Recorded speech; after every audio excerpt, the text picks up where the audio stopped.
Hi, can you hear me?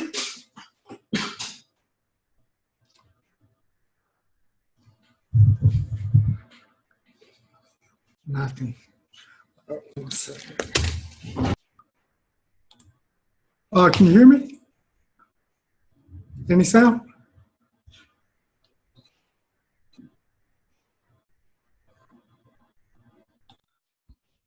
Can you hear me? I can hear you. Okay. Ah, gosh. Hi. How's it going? My audio has not been functioning correctly today, so. Okay. We finally get to see you and hear you. Yeah. It's been a little while since we've got to talk. It was about a year and 3 months ago. Oh wow, that long. Wow. Well, it's just like time has just been accelerating by. It's like I can't hardly uh, uh, keep track of how fast things are occurring now. It's like And we've only got 40 minutes, so why don't you just tell us what you've been up to? yeah. Well, so we've got quite a bit of exciting developments underway. So let me see. A year and a half ago, that was probably we had transitioned from Hawaii by then. So the Resident Science Foundation kind of formed a new home base, new headquarters. But it was in association with a new partnership that greatly expanded our resources and capabilities to do some of the things that we've been, working our hardest to do. And not so more than Nassim, who's been trying to accomplish some of these things for 30 years. Production of a novel energy generating device based on his unified physics model, toroidal energy flows of plasma and ultimately space-time, which can be used for novel propulsion. So that has always been kind of the core uh, undertaking of the Resonant Science Foundation and its sister companies. Taurus Tech and Alpha Ion and others. Um, so that of course, so obviously that remains a primary focus is the construction and engineering and ultimately production of the energy generating device. Have you arrived at a product? Well, it's still a 5 year plan at this point. It's like uh, we've got a device assembled. So a lot of the most challenging engineering aspects have been um, progressed through. So we've met some significant benchmarks. Um, but a 5 year plan, 5 year plan of operation, a 5 year plan of critical path to energy is pretty good considering like other methods of this type, particularly fusion energy, which is about 30 years out and always has been about 30 years. But even I think fusion energy is making good progress. Although it's still just in the testing phase. They haven't uh, realized over unity energy production or sustained energy generation.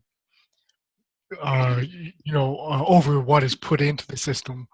Um, it's something that, because of what is being attempted, is in inherently long-term project goal. It's not something that, uh, it's very improbable that it's going to just be some kind of like we stumble upon this miraculous fusion event that gives energy. So the energy generation, torus energy generation that is being pursued here, the with the resonance, kinematic, plasma, hydrothermal energy generation, is extremely similar to fusion. What you're attempting to do is uh, make a star in a jar. Because uh, the sun, is putting out, obviously, just tremendous amounts of energy, and it's doing that via creation. It's creating new elements, and so through creation, it generates tremendous amounts of energy, and so it's harder to build than to uh, destroy, right? Processes like fission energy, which is breaking apart elements, is relatively more easily accomplished. But our particular device, more specifically the one developed and invented by Nassim, uh, is potentially um, many orders of magnitude more simplistic than some of the other methods that are being pursued. I mean, like these uh, stellarators. Some of these newer fusion energy generators are just unbelievably complex, which is cool from a science and engineering perspective. But as far as a pragmatic and economic perspective, which is what we're probably primarily concerned with, if we're going to have this technology be of benefit to humanity, it needs to be uh, at least a relatively approachable method, and that's what I believe is being done here. Um, something that whereas with some of the other methods, you're talking about billions of dollars. We're doing it at a fraction of that cost. So it's, even in that sense, it's kind of ambitious to try to do that at such a small fraction of the resources being devoted to some of these other potential methods of energy generation. But So you built it. You built uh, uh, well, and so it's like uh, I guess a easy example would be the Wright brothers putting together the first flying machine.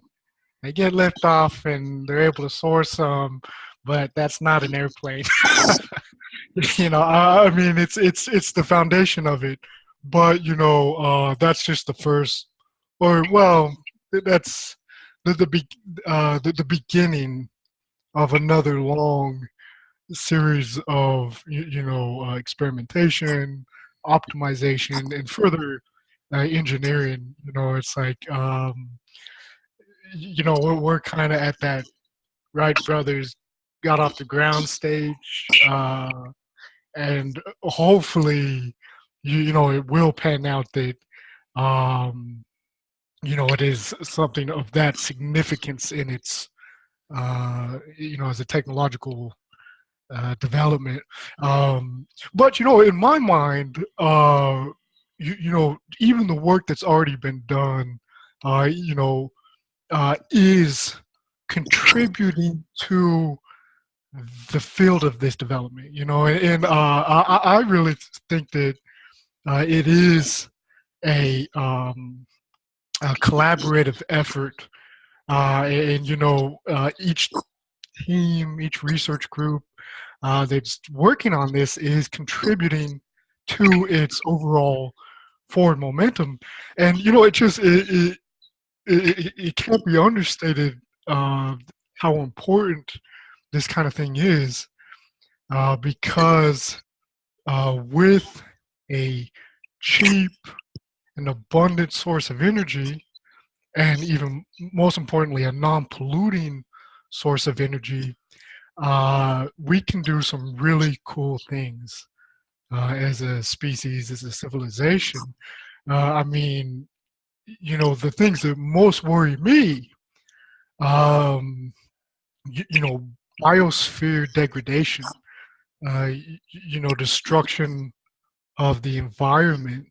Not only is that largely tied with our means of energy extraction, energy production, and um, uh, you, the pollution that comes from it, but with cheap and abundant non-polluting energy, I mean like really abundant, you can put energy into reversing some of the ecological damage that's been done. Carbon sequestration processes to try to balance out the uh, greenhouse effect, that is maybe occurring from our pollution. So and that's practically that's practically geoengineering.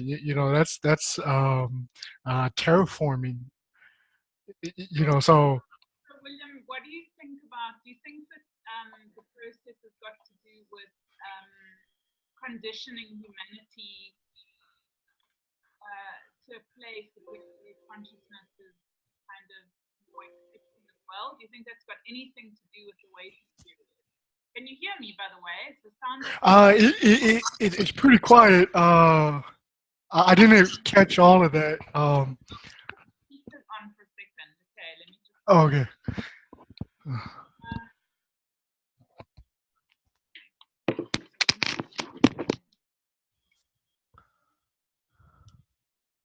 Can you hear me at all better? It's better. Yeah, yeah. What I was saying is, do you think that the period of time of waiting has got anything to do with the conditioning of humanity's consciousness that has to happen? Do you think that there's a period of change that will make it more easier to kind of birth this technology out into the general public?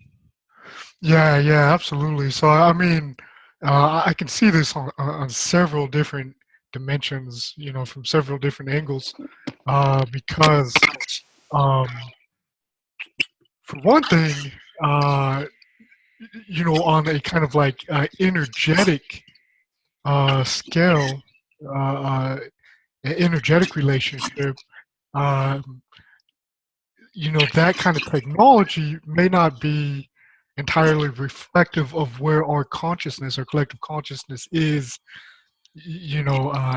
as a species. Um, so um, what you experience in the world is largely a reflection of your inner state. And, that's not only true for individuals, but it's true for groups and collectives and humanity as a whole. And so that is undoubtedly a not so much impediment, but a element in the process of getting to that end result. So the I think the technological development mirrors to a certain extent the development in the consciousness of the species. Now that's kind of at the highest kind of level, but you can even take it to more what you could think of as concrete examples in terms of our consciousness. Um, the amount of manipulation and control that is exerted by systems of power. Those corporations, those government entities that are colluding with the corporations that are responsible for, bringing in the energy, extracting the energy, bringing it to market, selling it, etc. It is such a large system that it goes way beyond just a market system. It's not just about getting a product, selling a product. Uh, our energy is so central to everything we do that the groups that control that process control global affairs, socioeconomic affairs, geopolitical affairs. So it's a method of control, and really, to a large extent, the only way that is possible is via the um, ignorance or blindness of the populace. To see where you're being manipulated. Um, so the more you understand how certain technologies that greatly boost efficiency, they are, require less energy and produce far less pollution or contaminants. These things are, to a certain extent, suppressed, not only because they're competitors in the market, but also because uh, they represent a certain degree of freedom, of liberation. And so uh, I think that our consciousness as a species is largely blind to seeing the degrees and levels of control that are exerted on the population. I mean, so many different levels. There's concerted efforts to restrict the mobility of every individual. So that's why, going to the airport um, is such a frustrating and challenging undertaking to get on a flight and go somewhere. All these security measures and um, the even that entire infrastructure is by design to a certain extent because it's about controlling and regulating the mobility and freedom of movement of people. So uh, to me, this is to a large extent primarily a result of the complacency of all of us, of people. If um, you do not um, demand or work towards a better system, you will have the system that is brought upon you. So um, and that's a consciousness. It's being cognizant of the situation you're in. We've been following Kesh Foundation a little bit and some of the research there. I'm not sure if you have at Yeah. It's a little bit difficult uh, to follow in the sense that it's really interesting to see what kind of information they're putting out.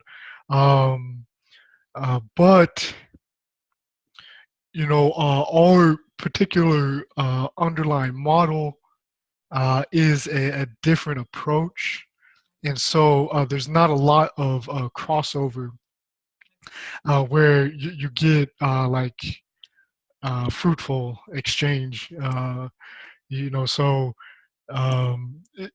it's definitely uh, something that we follow to a certain extent, but uh, there hasn't been a whole lot of crossover. Uh, Okay. you know, Because uh, it was just interesting to me that you were talking about the plasma field that you're working with, and uh, Kesh is teaching people how to develop plasma fields and uh, how to uh, harness that. And I mean, I know that we just listening as beginners to that, but what is your definition of the plasma that you use? How do you create it? How do you harness it? How would you well, describe it? at the most basic level, I think one of the most fundamental things to understand in regards to the plasma is what you're doing is creating um, a charge differential. So, a plasma is essentially um, strongly charged substances because it's strongly charged because you're taking the things that generate your negative electric charge and the things that generate your positive electric charge, and you're separating them. So you've got negative and positive charge, your polarities, which were combined and balanced in kind of the state that we normally interact with them. But in a high energy state, usually in a high energy state, these are separated. And it's that charge separation that uh, is actually kind of the basis of a lot of the remarkable properties of plasma. Now, for instance, that same charge separation, that kind of electric differential, uh, that is what the living organism does. The living organism devotes tremendous amount of energy utilization to create these charge separations. So it does it across the plasma membrane.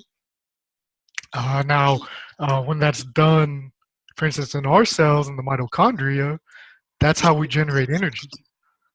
Is basically by making the plasma, because you get this proton plasma where protons are extracted from sugars, essentially sequestered in between two membranes, and you've got electricity, an electron transport chain through the membrane. That is how energy is generated in the living system. It's remarkable to me just because the living organism is engineering matter at the subatomic level. you know, it's dealing with matter at pretty much the most fundamental level you can deal with matter at. Which is pretty remarkable. I mean, our technology is not even at that level, or just beginning to get to that level. If anything. Um, but So, William, oh I've got a quick question. yeah, So, what I'm understanding about plasma is that what they're calling it in the Kesh Foundation is a fourth state, and I'm understanding it as an undifferentiated state, so kind of an unpolarized state. Even though it's created out of a polarity, somehow because it's uh, on a quantum level, it sits in a non-dual potential. I don't know. Does that make sense or not really at all? So hmm. how does it facilitate consciousness then if it's not sitting in the quantum realm of unpolarized? Well, yeah, I have difficulty with that um, conception of it, just because I mean it is strongly polarized in a certain way. Uh, I mean, at the basis of anything, wherever you think you have polarity, you don't. You know, because uh, ultimately the universe is unified and holistic. You know, so it's like um, you know, even in uh, the polarity that you get with a plasma, which is the separation of the negative and the positive elements, uh, I strongly believe that if you looked at the space-time geometry of those elements, they're always connected, physically connected. There's space-time bridges between these elements, the positive, so that you get what looks like a positive and a negative polarity. But that's just because you're not seeing the underlying space-time structure that is generating that uh, uh, effective charge from non-dual balanced states.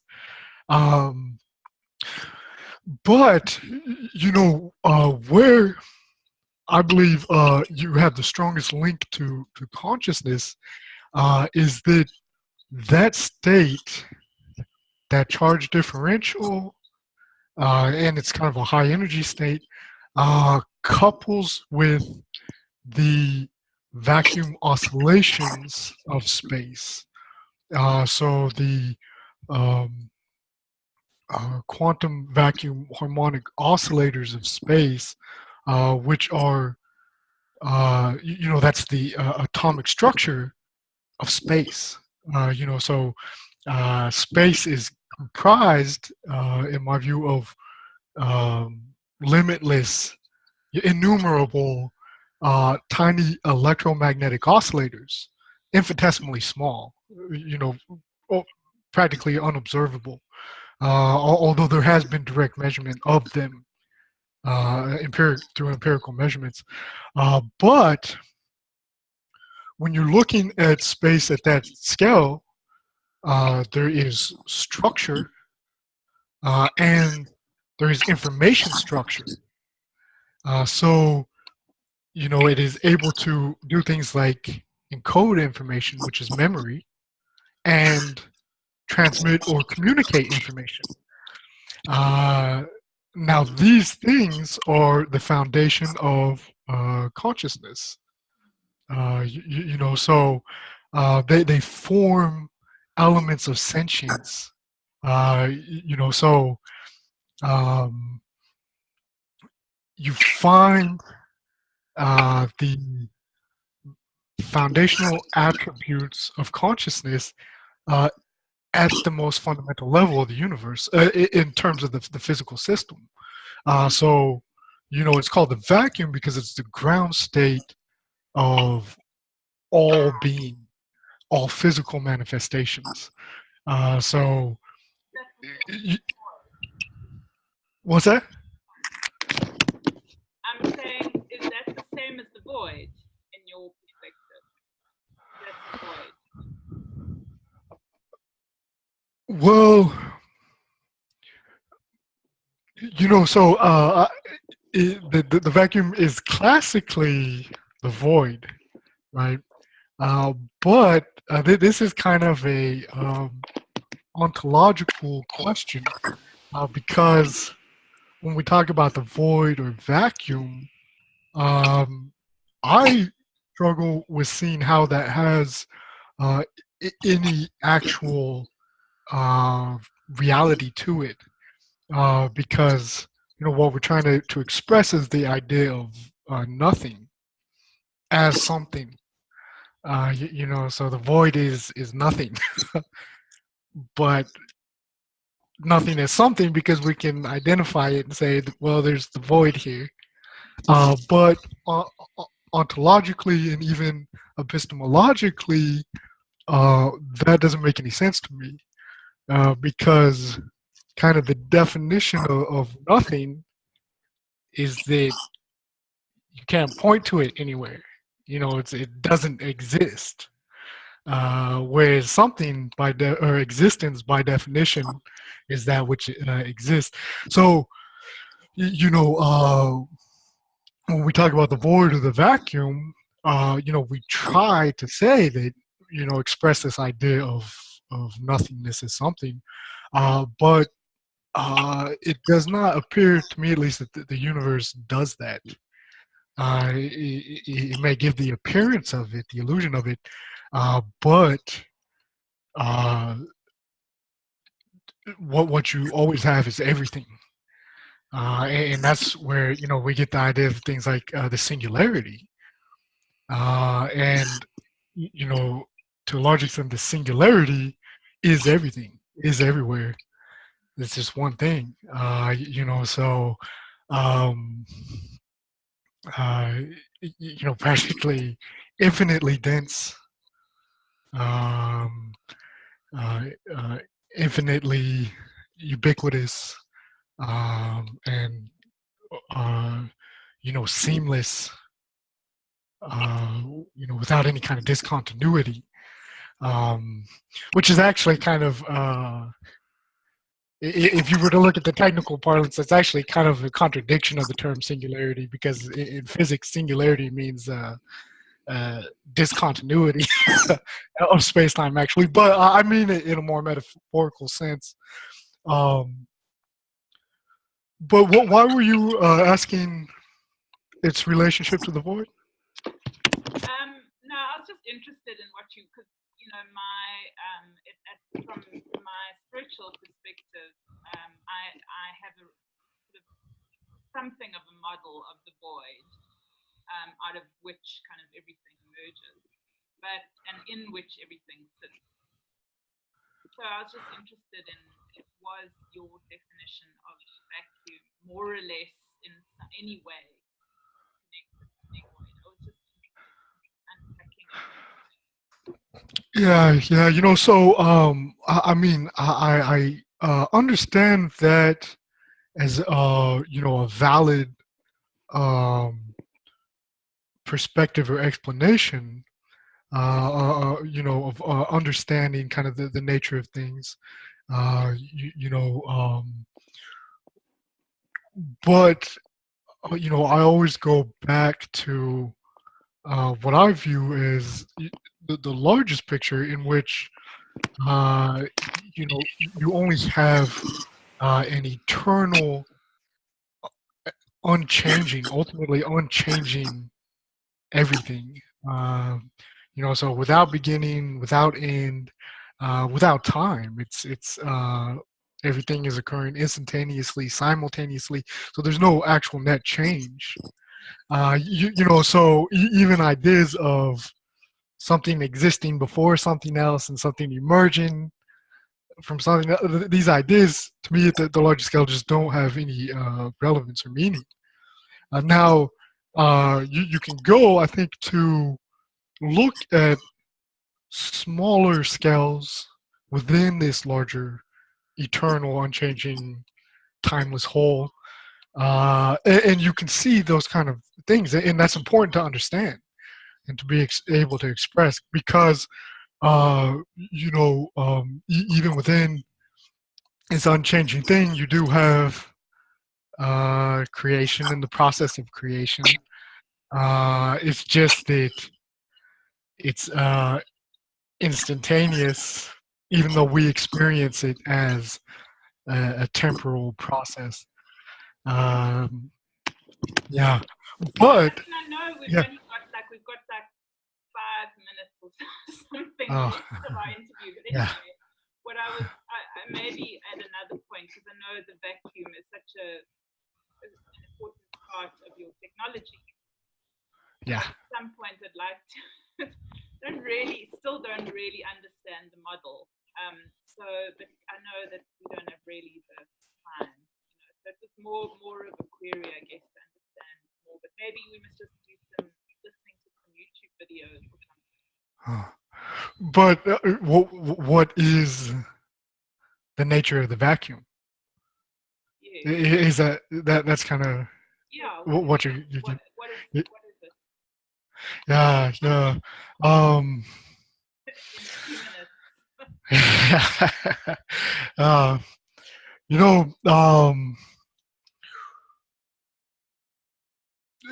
we have the concept of space, and of course, this is engendered from our experience, where you look around the room around you and you see uh, self-contained, definable objects separated by space. And so we have this concept of space, and when you actually go to do a scientific delineation and characterization of what space is, because you can characterize what those objects are, right? We've got plenty of uh, cons- conceptual constructs of matter and energy and bonding and substance and all of this. Well, you can do the same thing with space from a physics perspective. Uh, and when you do that kind of characterization, uh, you find that space is actually what defines those objects. Space is the one thing that connects all things. Um, and then, you know, you, it starts to raise some questions. Well, in a classical, conventional understanding, space is empty, it's a void, and you only have something if you have objects in space.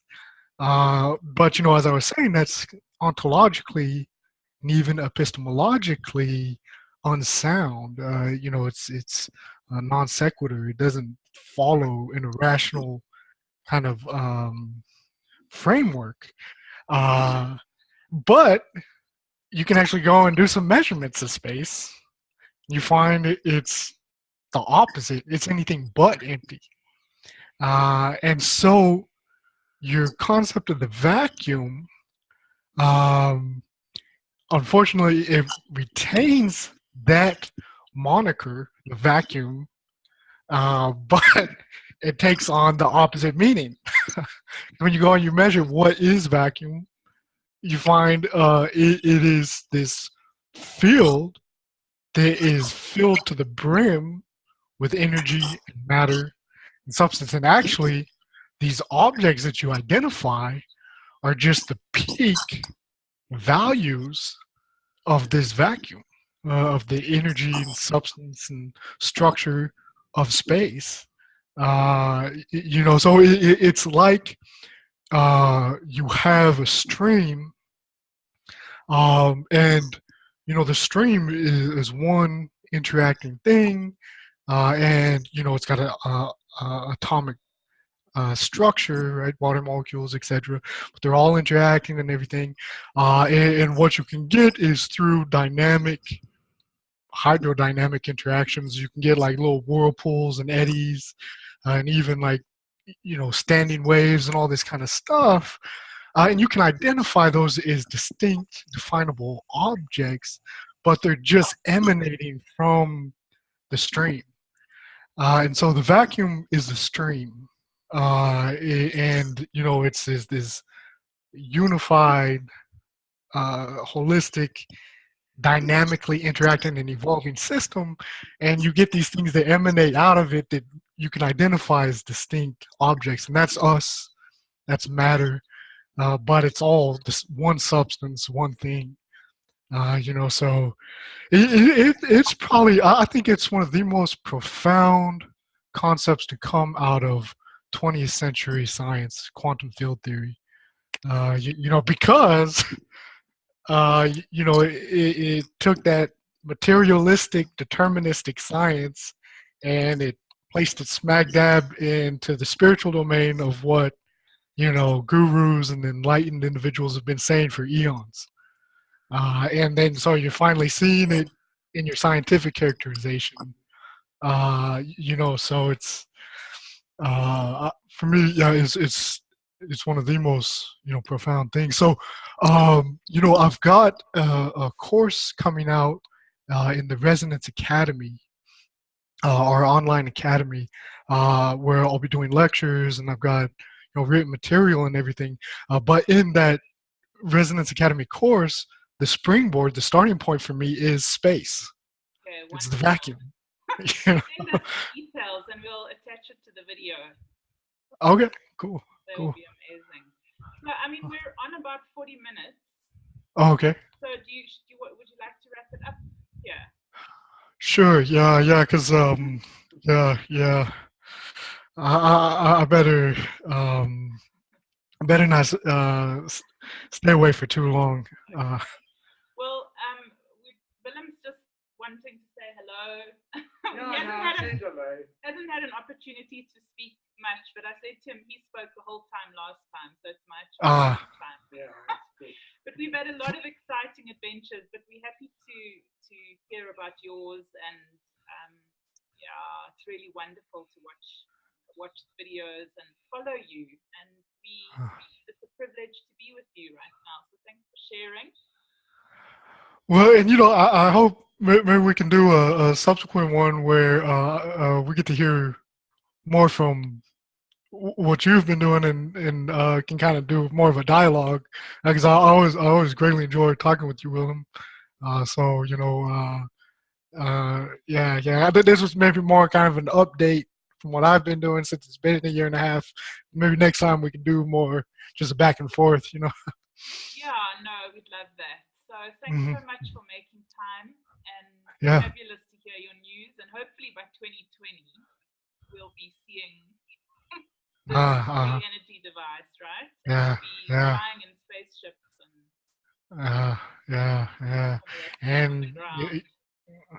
yeah, and promoting liberation like it's never been seen before. So uh, yeah, it's an exciting prospect. Yeah, wonderful.